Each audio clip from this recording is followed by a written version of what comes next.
direct avec la Côte d'Ivoire, en direct avec Charles Blé Goudet, leader des jeunes patriotes, ministre de la jeunesse de Laurent Gbagbo, ministre aussi de l'emploi. Charles Blé Goudet, bonjour. Bonjour monsieur. Merci d'être avec nous, Charles Blé Goudet. Hier soir, discours de Laurent Gbagbo à la télévision ivoirienne.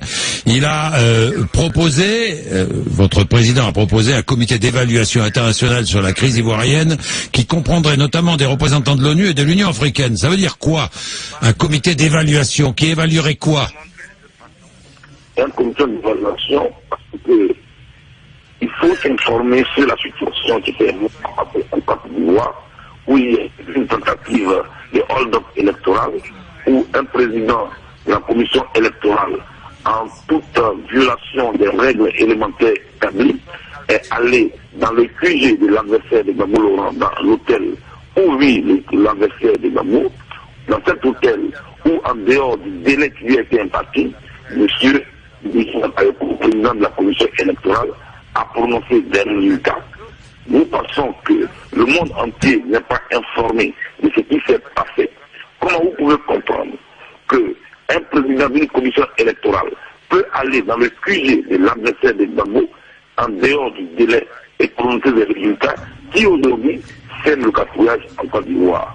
Alors, vu que l'Union européenne s'est prononcée sur la base de fausses informations et que le monde entier aujourd'hui semble ne pas être informé, il est bon que la situation en Côte d'Ivoire soit évaluée pour que l'on sache réellement ce qui s'est passé en Côte d'Ivoire. C'était scandaleux parce que un pays qui se respecte, un pays de droit, ne peut pas accepter que les règles que nous nous avons fixées nous-mêmes, nous les violons.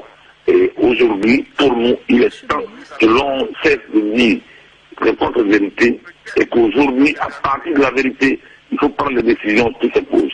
Voilà pourquoi le président Gbagbo a proposé une commission d'évaluation pour que la vérité soit dite. Commission d'évaluation avec des représentants de l'ONU. L'ONU que vous contestez totalement. Nous contestons l'ONU-CI, c'est-à-dire le représentant actuel de l'ONU en Côte d'Ivoire s'est présenté finalement comme un belligérant et non comme un représentant pour une mission de paix. C'est de lui que nous parlons, M. Thioy, que nous contestons. Mais Charles Blé Goudet, pardon. Monsieur, vous allez me laisser parler. Mais vous allez me laisser parler aussi, chacun. Nous reconnaissons l'ONU, nous ne contestons pas l'ONU. Bon, Charles Blé Goudet, c'est moi qui pose les questions et c'est vous qui répondez. C'est comme ça que ça se passe ici en France. Alors Charles Blé Goudet, je vous pose une question très simple. Vous contestez l'ONU vous-même. L'ONU demande à Laurent Gbagbo de quitter le pouvoir. Et vous contestez l'ONU et vous demandez à l'ONU de venir remplir une mission d'évaluation. Moi, je ne comprends pas. On ne peut pas demander à quelqu'un qui a remporté des élections de quitter le pouvoir. Quand l'ONU demande à M. Gbagbo de quitter le pouvoir, cela veut dire que l'ONU n'a pas la vérité sur le terrain. L'ONU ne sait pas qu'en Côte d'Ivoire, monsieur le président de la commission électorale est allé dans l'hôtel qui est le QG de l'adversaire de Gbagbo Laurent pour prononcer des résultats. Nous pensons que c'est honteux, c'est pourquoi nous avons demandé aussi à d'autres partis de venir évaluer la situation sur le terrain. Cette fois-ci, ce n'est pas seulement l'ONU qui va évaluer la situation. L'ONU évalue la situation avec d'autres propositions qui ont été faites par Gbagbo Laurent. Alors que répondez-vous à l'ONU qui dit que des violences contre des partisans de Ouattara ont été commises ces 3 derniers jours, plus de 50 morts, enlèvements commis de nuit par des individus armés non identifiés, en tenue militaire, accompagnés par des forces, des soldats, des forces de défense et de sécurité, des miliciens fidèles à Laurent Gbagbo, il y aurait plus de 50 morts. C'est pas moi qui le dis, c'est l'ONU. Que répondez-vous à l'ONU? Je voudrais dire à l'ONU que quand on vient dans un pays pour établir une mission de paix, on devrait ouvrir les yeux et savoir réellement ce qui se passe. Dire par exemple que, comme c'est à vous que je parle, en France, quand le Parti Socialiste veut marcher, le Parti Socialiste ne marche pas dans les rues de Paris avec des kalachnikovs contre la police française. En Côte d'Ivoire, quand M. Ouattara appelle à une marche et que la police vient pour disperser la marche ou pour l'encadrer, quand en face d'elle, tous les individus avec des kalachnikovs, ce n'est plus la démocratie, c'est une guérilla urbaine. cela aussi, l'ONU devait pouvoir le dire que en Côte d'Ivoire, lors de la marche à laquelle M. Ouattara a appelé, la police de Côte d'Ivoire et les forces de défense de sécurité ont perdu près de 14 éléments qui ont été tués par balle, incendier un être humain dans un immeuble et le calciner comme un animal. Cela n'est pas acceptable. Pourquoi l'ONU ne le dit pas? Cela est honteux. Et il faut que les Français soient informés que ce qui se passe en Côte d'Ivoire est horrible. M. Ouattara est à la tête d'une guérilla urbaine et il est protégé. C'est là qui est la vérité. Alors, Charles Blé Goudet, Nicolas Sarkozy répète, ce qui se passe en Côte d'Ivoire est parfaitement inadmissible. Que lui répondez-vous ce matin? Effectivement, ce qui se passe en Côte d'Ivoire est inadmissible parce que M. Nicolas Sarkozy, président de la France, est en France, il ne s'informe pas et il donne des ordres pour que en Côte d'Ivoire, il y ait celui qu'il préfère, qui est famille. Moi, que je voudrais vous dire, et ce que je voudrais que les Français sachent, c'est que M. Nicolas Sarkozy doit comprendre qu'il y a une différence entre les relations avec son ami et son compère, M. Ouattara, et les relations qui lient l'État de Côte d'Ivoire à l'État de France. Dès cet instant, avant de se prononcer en tant que président responsable, il devrait pouvoir s'informer pour comprendre que lui, pour qu'il soit élu, ces résultats n'ont pas été prononcés dans le QG de Ségolène Royal. Est-ce que lui peut accepter qu'on prononce des résultats dans le QG de Ségolène Royal et dit que lui, il a perdu les élections en dehors de toutes les règles établies par la France?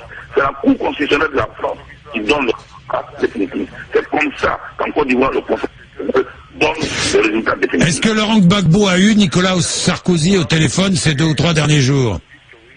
Je dis, monsieur, ce que je sais, c'est que sans toutefois s'informer, le président de la France donne des ultimatums comme si la Côte d'Ivoire était une sous-préfecture de la France. C'est ce que nous refusons. En Côte d'Ivoire, quand il y a une situation en Côte d'Ivoire ou dans n'importe quel pays africain, ce que nous demandons à nos partenaires, c'est de s'informer réellement avant de s'informer, au lieu de se prononcer et se comporter comme des colons. Vous ne céderez pas? Nous voulons que la vérité éclate.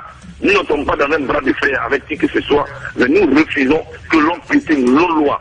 Nous refusons que l'on piétine nos lois. Nous refusons que l'on piétine nos lois. Là, tel qu'il y a un conseil en France, tel qu'il y a des lois à Paris, tel qu'il y a des lois aux États-Unis, comme M. Al Gore et M. Bush ont été départagés par la Cour suprême, c'est comme ça qu'en Côte d'Ivoire, notre conseil a aussi départagé M. Gbagbo et M. Ouattara et a prononcé M. Gbagbo vainqueur. Nous voulons que l'on accepte que nous avons des lois en Afrique. Merci Charles Blé Goudet, merci d'avoir accepté de répondre à nos questions. Alors, je vais retrouver Servet qui était avec nous l'autre jour, qui est agent de voyage, qui cherche du boulot dans le voyage, qui est parisien. Bonjour Servet. Monsieur Bourvin, bonjour. Bonjour. J'ai lu un mail de vous l'autre jour, vous étiez extrêmement critique. Vous avez vu que sur RMC, chacun avait le droit à la parole, et notamment ce matin, Charles Blé Goudet, l'un des plus proches de Laurent Gbagbo, leader des Jeunes Patriotes et ministre de la Jeunesse. De Gbagbo, Servet. Oui, en effet, oui. Là, pour ce qui s'est passé ce matin sur votre antenne, je vous ai même dit dans le mail que je vous remercie parce que ça aurait dû être depuis le départ être fait. En fait, les journaux écrits et radiodiffusés en France, depuis que ce conflit a éclaté, ont pris parti. Et moi, ce que j'ai en fait regretté de votre part, puisque je vous suis depuis quelques moments, je vous apprécie. Ça, je vous le dis. Je vous apprécie et je ne suis pas le seul d'ailleurs qui vous apprécie. Il y a pas mal d'Africains qui vous apprécient par votre justesse, par votre façon de faire votre métier. Voilà. Mais aujourd'hui, je suis moi personnellement, et je suis content du fait que vous avez donné la parole au camp en face et que vous avez entendu au moins le point de vue de celui-ci, même s'il n'a pas été assez long. Oui. Mais néanmoins, nous avons écouté. On avait des problèmes techniques en plus, mais ça, on n'y peut rien. Personne n'y peut rien. Hein. Non, mais ça, je comprends. Je comprends que la liaison, même nous, personnellement, quand on appelle les parents là-bas, c'est compliqué. Oui, je sais. Voilà. Bon, mais j'espère dans tous les cas que la Côte d'Ivoire trouvera une solution.